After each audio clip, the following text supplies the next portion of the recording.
My channel Vasu की mom.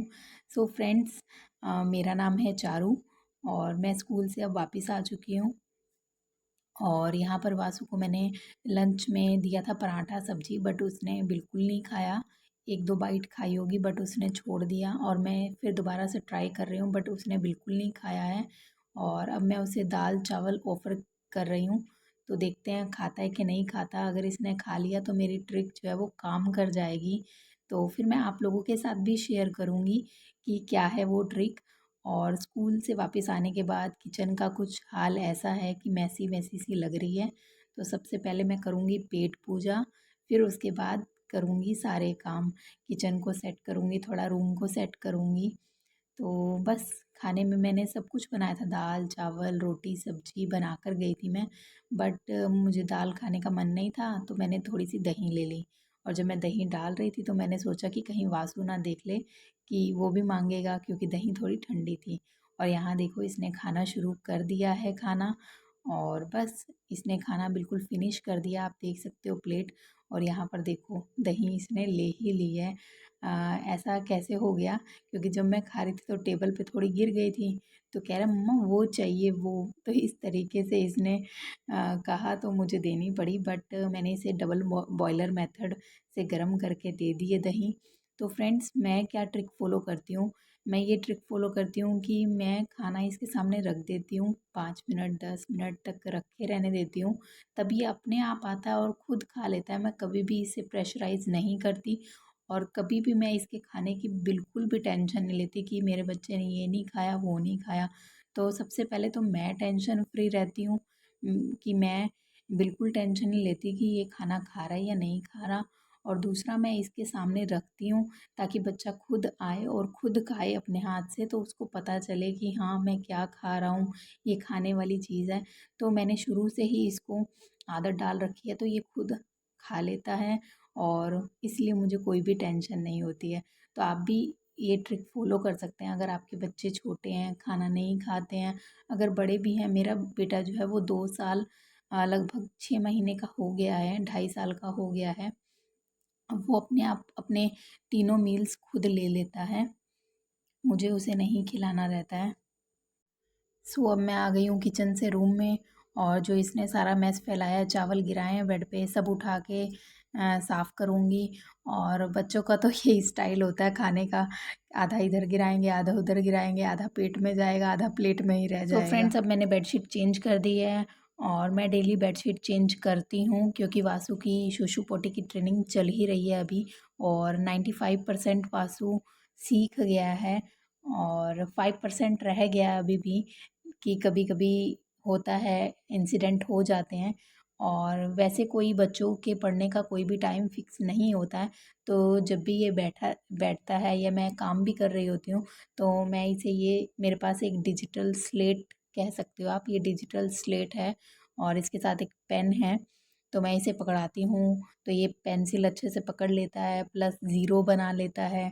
तो इस तरीके की एक्टिविटी मैं इससे करवाती रहती हूँ, और सबसे बड़ा मेन मोटिव तो यही होता है कि इस उम्र के बच्चे पेंसिल अच्छे से पकड़ना सीख जाएँ, बस और कुछ नहीं। धीरे-धीरे पेंसिल पकड़ना जब अच्छे से आ जाएगा, तो आगे की आगे देखी जाएगी। तो फ्रेंड्स, अब बस बेड साफ़ कर रही हूँ, और अगर एक भी दिन ये साफ़ नहीं करती ना, तो ऐसे लगता है कि पता नहीं कितनी धूल मिट्टी इस पे बैठ गई है। और एक चीज़ आपको और बता दूँ कि मैं स्कूल की बिल्डिंग में ही रहती हूँ, तो मेरा आने जाने वाला तो कोई टिटिम्मा है नहीं, कोई सी इंसान है नहीं। तो उतनी थकान मुझे, मतलब जो आने जाने वाली थकान होती है वो मुझे नहीं होती है। और बस यहाँ वासु बैठ के अपना ज़ीरो बना रहा है, कभी लाइनें खींचता है, कभी कुछ करता है। तो इस तरीके का कार्यक्रम इसका भी चलता रहता है, और मैं इसे साथ-साथ में एप्रिशिएट करती रहती हूँ। वो हमने सिखा रखा है बच्चों को कि हाँ, क्लैपिंग कर दो, तो बस वही अपने आप ही करवाता रहता है ये सारी चीज़ें। कपड़े चेंज कर लिए थे, बट साड़ी को डाइनिंग टेबल पे ही रख दिया था, सोचा बाद में फ़ोल्ड करूँगी, तो अभी से यहाँ फ़ोल्ड कर रही हूँ। और साड़ी को हमेशा मैं हैंड वॉश करती हूँ, मशीन वॉश बिल्कुल नहीं करती हूँ, क्योंकि साड़ी की क्वालिटी ख़राब हो जाती है मशीन वॉश करने से। इसलिए हमेशा इसको मैं हाथ पे ही धुलती हूँ। और यहाँ पर वासु कह रहा है मम्मा मुझे भी साड़ी पहननी है, तो मैंने कहा आओ बेटा तुमको भी पहनाती हूँ। तो बस यहाँ इसकी थोड़ी बहुत मस्ती चल रही है, यहाँ पर क्यूटू से लग रहा है।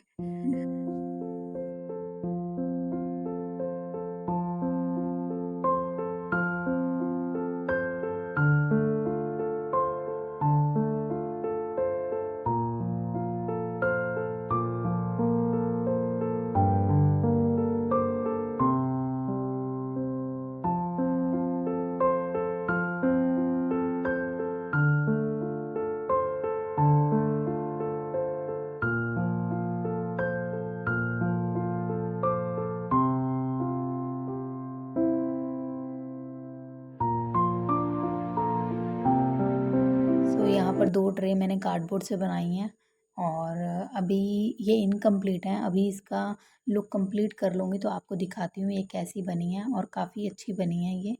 और यहाँ पर बर्तन रखने वाला टोकरा है जो कि गंदा हो गया था, तो मैं इसको पहले क्लीन कर लूँगी, फिर बर्तन साफ़ करूँगी। बर्तन मेरे क्लीन हो गए हैं तो अब मैं इसके बाद आ जाऊँगी झाड़ू लगाने गैलरी में। झाड़ू मैं इसलिए भी लगा देती हूँ क्योंकि वासु कभी कभी नंगे पैर इधर उधर भागता रहता है, तो इसलिए भी मुझे झाड़ू लगाना ही पड़ता है। सो मैंने आधा कप चाय बना ली है और ये बैठ के पीऊँगी सुकून वाली चाय, और फिर मैं आपको मिलती हूँ थोड़ी देर के बाद में। सो बस मैंने एक क्विक वाली पावर नैप ले लिया और अब यहाँ पर लॉन्ड्री एरिया में आ गई हूँ और बस लगाऊंगी कपड़े धुलने के लिए। यहाँ पर सर्फ भी बस ख़त्म हो गया था और लकीली इतना था कि आज भर के कपड़े धुल ही जाएंगे, तो मैंने कहा चलो फिर इसको नया पैकेट खोलेंगे तो फिर इसमें फिल करूँगी। तो मेरे पास ये टैबलेट का कवर रखा हुआ था तो मैंने उसी से ट्रे बनाई हैं, 2 ट्रे बनाई हैं और काफ़ी मज़बूत बनी है ये ट्रे। काफ़ी अच्छा यूज़ हो जाएगा और मतलब मुझे लगता है कि कई सालों तक ये कहीं जाने वाली नहीं है। अगर पेपर ख़राब हुआ तो हुआ, वो चेंज करके ये कहीं जाने वाली नहीं है। और मैंने इस पर गिफ्ट रैप पेपर लगाया, काफ़ी अच्छी क्वालिटी का पेपर है वो भी। और यहाँ पर मैं इसको कर रही हूँ ब्लैक कलर आउटर एरिया में, और पूरे पे ही ब्लैक करूँगी। और पीछे मैंने सोचा कि नहीं करूँगी क्योंकि पीछे करने का कोई फ़ायदा नहीं है, इसलिए मैंने सिर्फ आउटर एरिया में ही इसको ब्लैक कलर किया है। तो यहाँ पे ट्रे बन के तैयार हो गई थी और इसको देखते देखते मुझे अपने टीचर की बात याद आ गई। वो कहते थे ना से अच्छा कुछ। इसका मतलब ये है कि किसी काम को ना मत कहो सीधा, कम से कम उसको एक ट्राई दो, और वो काम बिगड़े या बने ये तो बाद में हरी की इच्छा है। और मैं अपने स्टूडेंट्स को भी यही कहती हूँ कि अगर कोई क्वेश्चन याद नहीं हो रहा, लेंथी है, तो थोड़ा थोड़ा करके याद करो, और धीरे धीरे करके थोड़ा थोड़ा करके याद करोगे तो वो आपको पूरा याद होगा। और ना लिखने से तो बेटर है कि थोड़ा बहुत तो लिखो, कुछ तो लिखो। तो मैं इस फॉर्मूले को अपनी डेली लाइफ में, अपनी लाइफ में ज़रूर फॉलो करती हूँ। सो ये बेकार डिब्बे पड़े थे तो मैंने इनका ट्रे बना लिया। अब मैं इसको यूज़ करूँगी अपने डाइनिंग टेबल पे और अपने किचन में।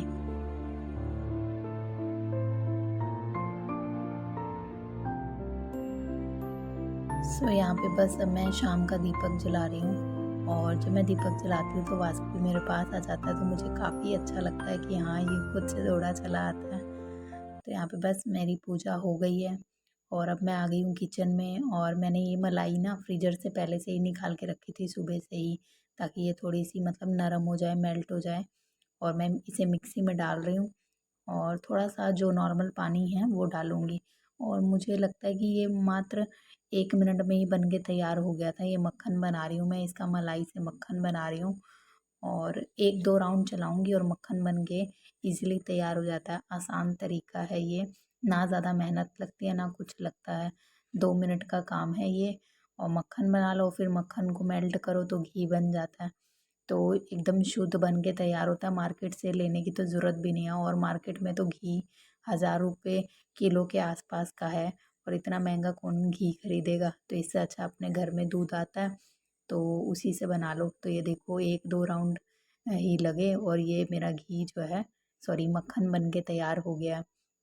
आज मैं इसको मक्खन ही रहने दूँगी क्योंकि 1-2 बार हम लोग पराठे से खाएँगे, फिर उसके बाद मैं इसको घी में कर दूँगी ट्रांसफ़र। तो अभी यहाँ पर बस मैंने एक बर्तन में निकाल लिया सारा मक्खन, और अब इसको धुल-धुल के मैं रख दूँगी। सो यहाँ पे इस नटखट की बस शरारतें चलती रहती हैं। जो बचपन में काम हमने किए हैं वो ये भी कर रहा है। और मेरा मक्खन जो है वो बन के तैयार हो गया है यहाँ पे, शानदार एकदम। सो किचन में आई थी तो सोचा कि डिनर की भी तैयारी कर लेती हूँ, तो ले लिया मैंने कुकर में सरसों का तेल और प्याज और थोड़ा सा कश्मीरी लाल मिर्च पाउडर, दोनों को अच्छे से भूनूंगी और एक सीटी भी लगा दूंगी। और साइड में मैंने कढ़ाई में थोड़ा सा तेल डाल के ये गोभी की सब्जी को भून रही हूँ। गोभी बनाऊंगी, गोभी आलू की मसाले वाली सब्जी आज। और ये मेरे प्याज भून चुके हैं, और अब इसमें मैं टमाटर, मिर्ची, लहसुन और गरम मसाला लेके जो मैंने पीसा है उसको बस डाल दूँगी। और इस मसाले को तब तक भूनूँगी जब तक तेल ना छोड़ दे, और इसमें फिर आलू गोभी डाल के इसको एक सीटी दिलवा दूँगी तो सब्ज़ी मेरी बन के तैयार हो जाएगी। तो सब्ज़ी मेरी बन गई है, ऑलमोस्ट बनने ही वाली है। और यहाँ पर मैंने आटा भी लगा लिया था और साइड में मैंने ना पानी रख दिया गर्म होने। तो अब मैं करूँगी पेडिक्योर आज। तो मैंने इसलिए जल्दी-जल्दी काम कर लिया ताकि मैं अपना पेडिक्योर मैनीक्योर कर सकूँ। तो सबसे पहले मैं अपना यहाँ पे नेल पेंट उतार रही हूँ और नेल पेंट रिमूव कर लूँगी, फिर बाकी के काम करूँ। तो फ्रेंड्स, ये मेरा तरीका है कि मैं इस तरीके से ही पेडिक्योर करती हूँ और मैं पार्लर बिल्कुल नहीं जाती हूँ इन सब चीज़ों के लिए, और मैं किसी चीज़ के लिए नहीं जाती, सिर्फ थ्रेडिंग के लिए जाती हूँ। और अब तो मैं एक जुगाड़ लगाने वाली हूँ कि मैं थ्रेडिंग के लिए भी नहीं जाऊँगी। और यहाँ पर मैंने ले लिया 1 इनो का पैकेट और थोड़ी सी दही ले ली है। अगर आपके पास दही ना हो तो नींबू का रस हो तो आप वो भी ले लो। अब मैं सारा सामान ना एक जगह पे जुटा लूँगी ताकि मुझे बार बार ऐसे उठना ना पड़े। और फिर बार बार उठना बड़ी वो लगता है, अजीब सा लगता है कि अरे गंदे पैर लेके पूरा जो फर्श है वो भी ख़राब हो जाएगा। तो सारी चीज़ें मैं यहाँ पे जुटा लूँगी। तो मैंने क्या क्या जुटाया मैं आपको बता देती हूँ। सबसे पहले तो मैंने इनो और दही का पेस्ट बनाया, सबसे पहले वो लगाऊंगी। तो उसी को लगा रही हूँ। और साथ में गर्म पानी रख लिया, उसमें थोड़ा सा तेल और शैम्पू डाल लिया। तो सबसे पहले मैं करूँगी D10 अपने पैरों को, क्योंकि पैर जो है मिट्टी से कभी कभी ऐसी मिट्टी या गंदगी लगी रह जाती है जो कि नॉर्मल वॉश से नहीं जाती है। तो यहाँ पर सबसे पहले मैं यूज़ कर रही हूँ ये इनो। अगर आप चाहें तो बेकिंग सोडा का भी इस्तेमाल कर सकते हो, वो भी सेम वर्क करता है। मेरे पास इनो रखा था तो मैंने सोचा कि मैं इनो का ही इस्तेमाल कर लेती हूँ। तो यहाँ पर बस अच्छे से, मतलब लगभग मैंने 3-4 मिनट तक अच्छे से रगड़ा अपने पैरों को, ताकि जो इनो और दही का जो एक्टिवेटर टाइप का है वो मेरे पैरों पे अच्छे से असर करे और सारी गंदगी, सारा जो टैन है वो रिमूव अब कर मैं दे। इस स्टेप के बाद करूँगी अपने पैरों को अच्छे से रब। और ये एक टूल सा मिलता है पैर साफ़ करने के लिए, पेडिक्योर मैनिक्योर करने के लिए। तो बस उसी से, पत्थर बोलते हैं, स्टोन बोलते हैं इसको कुछ, तो बस उसी से साफ़ कर रही हूँ। और अच्छे से रगड़ रगड़ के जहाँ जहाँ गंदगी है वहाँ सब जगह अच्छे से साफ़ कर लूँगी। और एड़ियों पे तो खासकर गंदगी जो है वो चिपक जाती हैं, एड़ियाँ फट जाती हैं। थैंक गॉड मेरी फटी हुई नहीं है। तो अब इसके बाद ना मैंने एक पेस्ट तैयार किया है, पेस्ट कह लो चाहे स्क्रब कह लो। तो मैंने दही और चावल के आटे का एक पेस्ट तैयार कर लिया। अब इससे भी 5 से 7 मिनट तक अच्छे से स्क्रब करूँगी। पानी मेरा ज़्यादा गर्म था इसलिए मैंने पानी में अभी तक पैर डाला नहीं है, धीरे धीरे डालने की कोशिश कर रही थी, थोड़ा थोड़ा पानी लगाने की कोशिश कर रही थी, बट गर्म है। और मैं इस पानी को भी कम से कम 10 से 15 मिनट यूज़ करूँगी, इसलिए मैंने थोड़ा गर्म पानी लिया अच्छा। और बस यहाँ पर अच्छे से स्क्रब कर रही हूँ पैरों को। तो ये डबल D10 वाला स्टेप हो गया। एक तो हमने दही और इनो वाला किया था, वो भी अच्छा स्टेप था। आप चाहें तो इसमें से एक भी स्टेप कर सकते हो अगर आपके पैर ज़्यादा गंदे नहीं हैं। अगर ज़्यादा गंदे हैं तो आप दोनों स्टेप कर सकते हो। तो यहाँ पे स्क्रब करने के बाद में फिर से उसी टूल से दोबारा से अपने पैरों को रब करूँगी और अच्छे से क्लीन करूँगी। और इसके बाद पानी में अपने पैरों को 10 मिनट के लिए रख लूँगी ताकि नेल्स भी अच्छे से क्लीन हो जाएँ। और नेल्स पे भी मैंने ब्रश अप्लाई किया था ताकि उसकी गंदगी निकल जाए।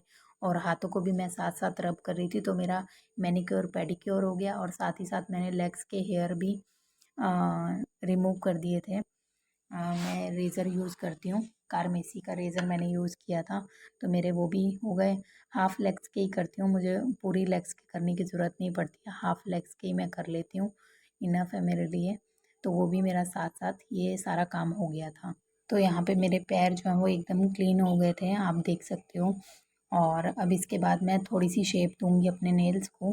पैरों के ज़्यादा छोटे नहीं करूँगी नेल्स, क्योंकि ऑलरेडी मेरे बहुत छोटे हैं और बढ़ते भी नहीं हैं पैरों के नेल्स। और हाथ के नेल्स तो जब मुझे छोटे रखने की आदत है तो इतने बड़े हो जाते हैं। तो मैं हाथ के तो एकदम छोटे रखती हूँ और पैरों के थोड़े से बड़े ही मुझे ठीक लगते हैं, ज़्यादा बड़े नहीं, एक मीडियम अच्छे लगते हैं। तो अब मैं इसके बाद नेल पेंट लगा रही हूँ। और वासु भी कह रहा है मेरे को भी नेल पेंट लगाओ, तो लगाने के बाद कह रहा है मुझे क्यों लगाई। तो इस तरीके के नाटक इसके चलते रहते हैं। तो फ्रेंड्स, मेरा यहाँ पे पेडिक्योर मैनिक्योर हो गया है। इस वीडियो को मैं यहीं पे एंड करूँगी फ्रेंड्स। आपको कैसा लगा ये वीडियो? अगर अच्छा लगा है तो प्लीज़ लाइक कर दीजिएगा। और चैनल पर अगर पहली बार आए हैं तो प्लीज़ सब्सक्राइब किए बिना बिल्कुल मत जाइएगा, सब्सक्राइब ज़रूर करिएगा और कमेंट भी करिए।